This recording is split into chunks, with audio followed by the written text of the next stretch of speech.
Guys, as everybody well knows, last week there was a brutal assassination of Charlie Kirk. He was in a university like he always is, debating students one by one. He had drawn in a crowd of thousands of people, and his life was taken in brutal and disgusting fashion by a deranged youth who we now know is a trans ally and had a transitioning boyfriend, girlfriend, whatever you want to, if you want to respect their gender that they say they are, whatever.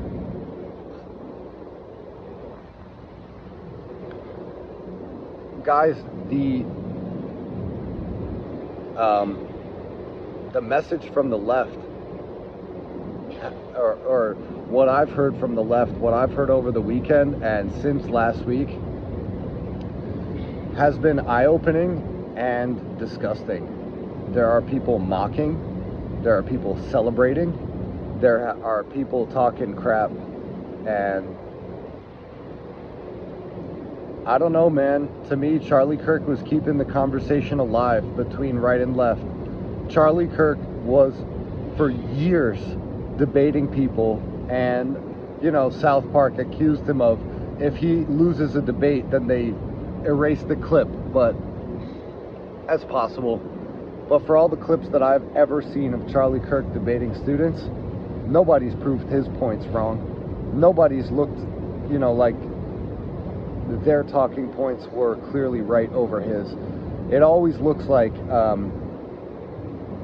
nobody can prove Charlie wrong. And a lot of students and a lot of people have said that's because you're debating kids. You're out here, you're 31 years old, you're debating college students, they're not as prepared as you.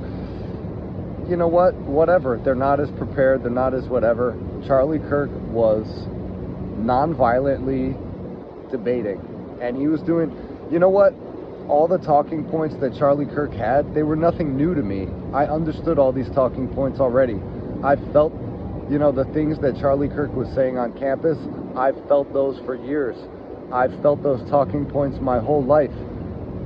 It's just, it takes somebody like Charlie Kirk to, not like me to just come and tell you you're wrong and not really explain myself and not really question your thinking. Charlie Kirk was doing all that. He was questioning their thinking. Why do you believe that?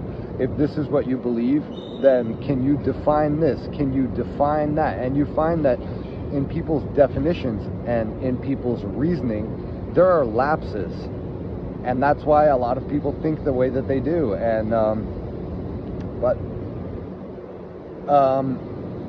you know what? It was really sad and really shocking to see the kind of things that people are saying in the wake of this tragedy. I pray for the guy and his wife and children. He was a family man. He was a good guy. Even when people were saying completely the opposite of everything that he believes, he was patient with them. He was reasonable to them. Even people that looks like he completely disagrees with, he'd welcome them to the microphone. He'd ask them their name. He'd address them how they wanted to be addressed, right? If somebody said they're a she, okay, you're a she, right? He's given that respect. For somebody not to debate, for somebody to do what they did is awful. And I'm going to call it like this. I'm going to say it like this. For that guy, Tyler Robinson,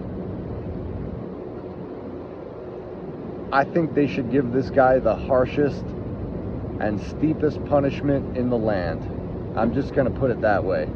Because the police chief over there got up and he said that, we can't retaliate. Eventually we need to show forgiveness. And a lot of people did make a point. If this would have happened the other way around, and oh, by the way, a lot of people on the left, they tried to claim that the shooter was actually a right wing. So that was wrong. That's just another example of the left not knowing what they're talking about, saying something that conveniently benefits them and being completely wrong about it, right? So that's like, that's a bad cycle that we should break. The shooter was not on the right.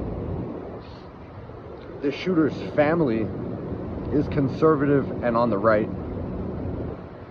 But the shooter himself has been radicalized towards the left in recent years. And I'm going to blame that on college, liberal propaganda that they give you in school, and the roommate. You know, you're living with this roommate. Maybe the guy didn't have a girlfriend, and he starts deciding, you know, maybe I'm just going to be with my male roommate who's transitioning to be a female and whatever.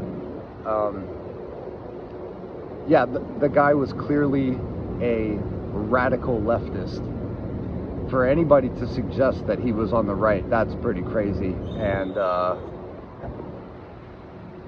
yeah, I don't know. For him, they should give the harshest penalty in the land. I know that his father, you know, cooperated in turning him in, but I also know that his mother deleted social media posts, whatever, after the shooting, and it's since come out that, you know, how is this guy such a marksman? He was such a marksman because his parents took him to the gun range. So that's another question. It's like, if your kid isn't mentally stable, do you take them to the gun range and teach them about shooting and marksmanship? So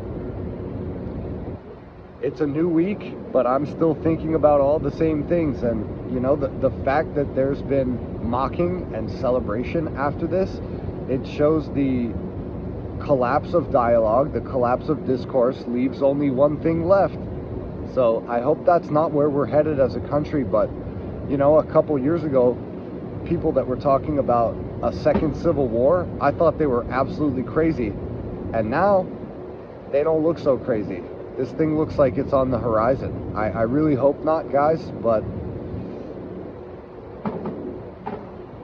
I saw the clip. It was absolutely brutal. I don't understand how you can mock. I don't understand how you can make fun. If that happened to a fellow American, whether they're my ideological adversary or not, I'm going to feel very badly for that. That's not supposed to happen. So these are your fellow countrymen.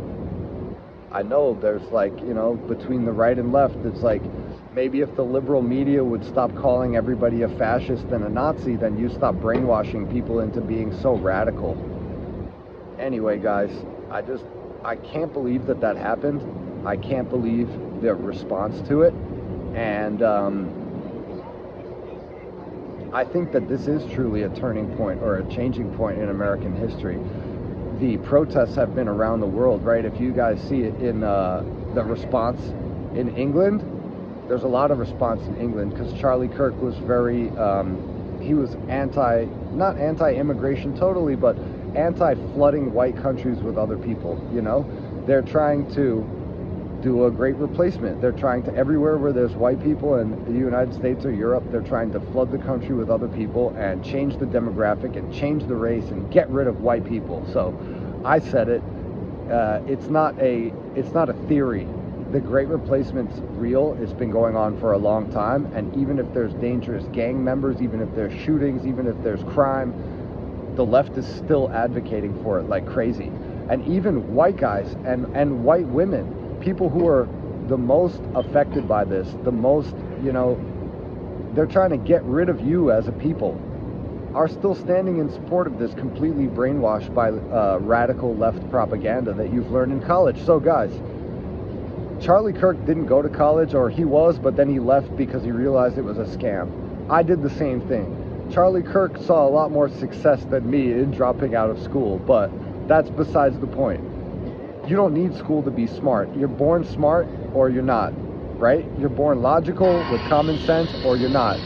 So guys, like, comment, and subscribe. This is Constant Dystopia. I'll catch you on the next video.